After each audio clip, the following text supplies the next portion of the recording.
Hi, welcome to this episode of Performance Arcade's Counter Narratives. Today we're going to be talking with Poppy and Olivia, so let's touch base.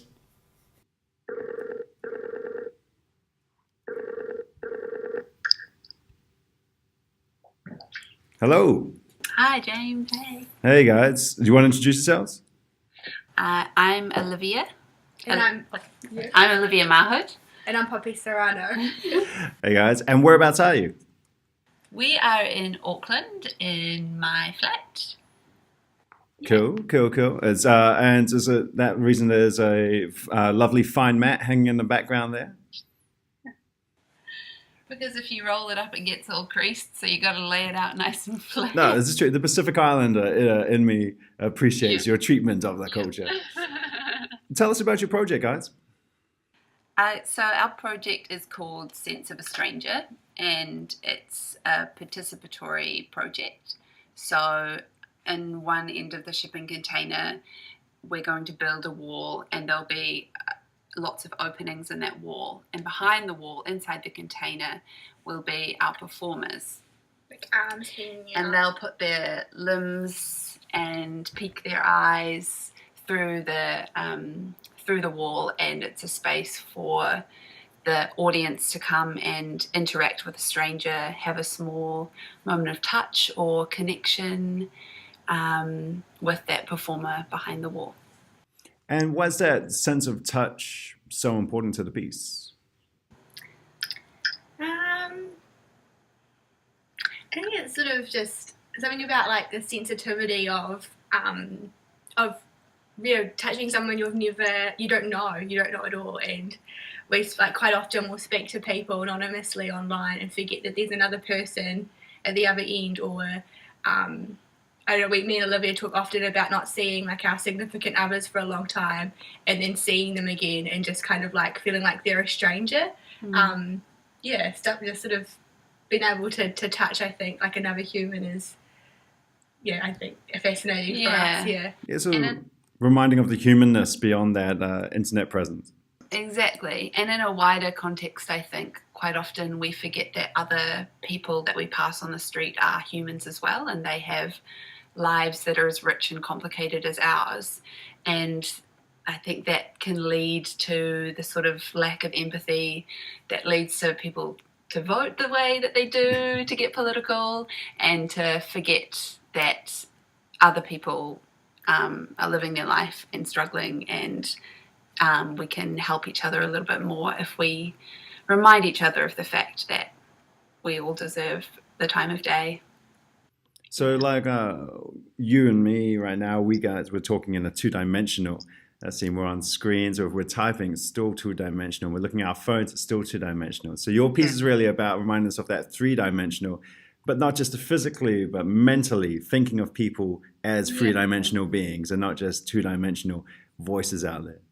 Yeah, like I like the thought that when someone, we can't predict what the interaction's going to be like, but when someone is having that moment of touch, but they can't see the performer, that it might get them to dream a little bit about that other person on the other side of the wall and what their life might be like, and that moment of touch sparks that, and perhaps they think more about that than what I'm thinking about looking at your face right now. I just look at your face and that's all the information that I need, as opposed to needing to imagine in my mind what your life might be like, what you're going to do after this.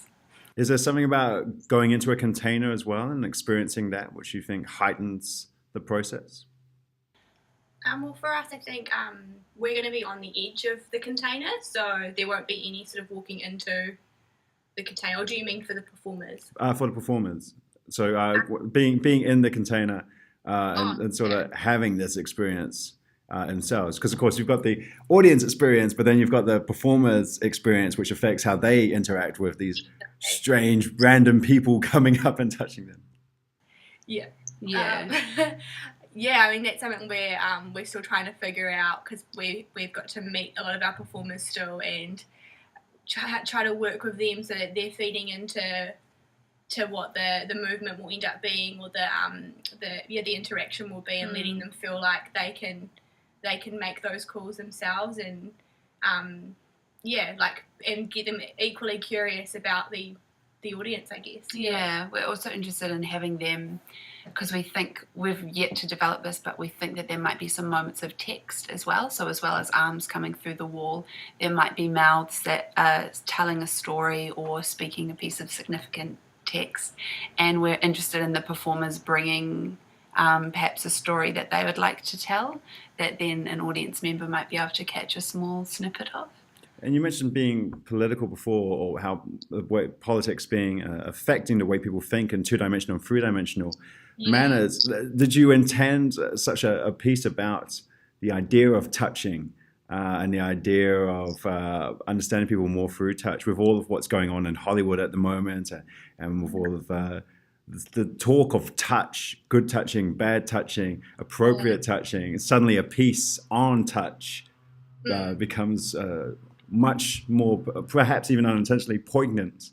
Yeah, totally. Does that affect how you develop as those kind of conversations come into place? I think that there's going to be so many different ways that people could read into the content, and I think everyone will have such a different experience, which is why at the moment we're workshopping the project with Red Leap with Julie Nolan and Malia Johnson this week, and with a whole bunch of people and movers and physical performers. So part of our aim in that is to have lots of different people experiencing the project and what they might read into it, just so that we're aware of all of those possible readings and that we can fully investigate them and feel informed, basically, about all the different things that people could interpret. Yeah, and I feel like with that all being really hot right now, I think that will definitely feed into the work no matter what. And I love that we can give permission to our performers to retract their limbs when they don't feel comfortable. I feel like that should be, that's probably a really simple number one rule for us, is if it becomes, if it's unwelcomed, they can just stop. Yeah. It sounds like a real powerful experience for audience members as well. Well, thanks very much, guys. Thanks for telling us about your project, and look forward to seeing it next year. Cool. Thanks, James. Thanks, Olivia. Thanks, Pip. Bye. Bye. Well, that's this counter narrative done, and look forward to seeing that project in the Performance Arcade in 2018.